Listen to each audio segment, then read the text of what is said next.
or they would prefer a watered-down version of Jesus that relaxes and makes them comfortable in their cultural surroundings.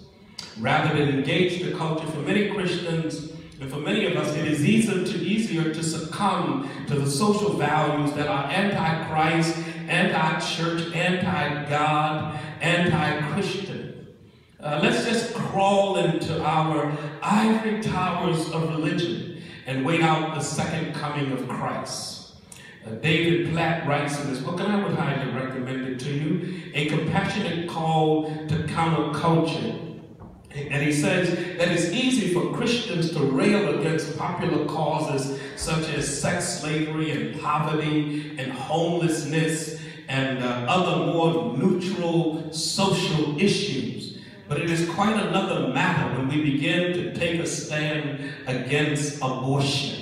And you know, abortion is a major issue, or should be a major concern among African Americans.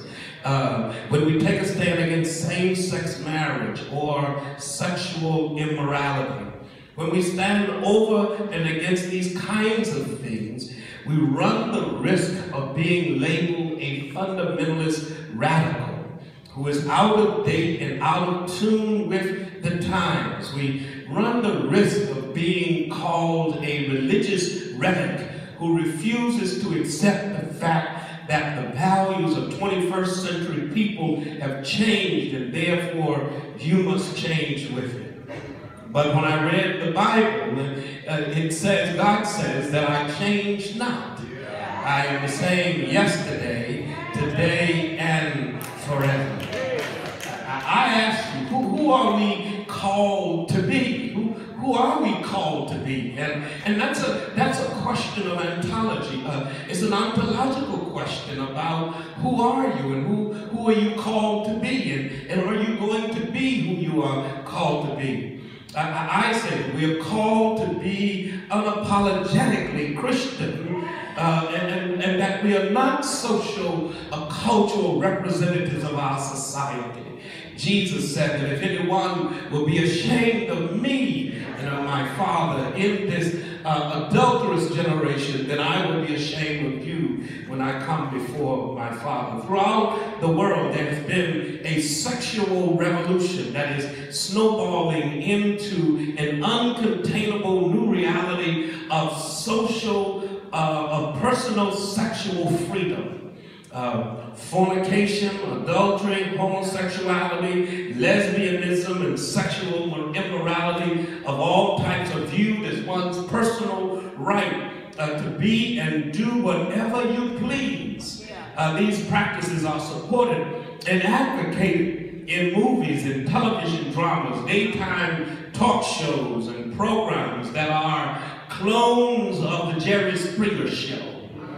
These are not only rampant societal problems. What you see in society is merely a macrocosm of what we find within the church.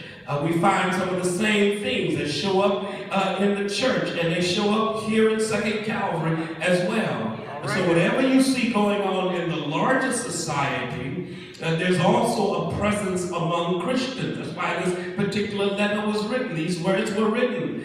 These were not written to outsiders. They were written to believers. This does not mean that we are hypocrites. It does mean that some of us, if not many of us, have not gotten victory over sexual immorality, over lust, and over licentiousness, or as the word is used in the King James Version of the Bible, lasciviousness. And you know, licentiousness is unbridled lust. All right? You have no control over yourself.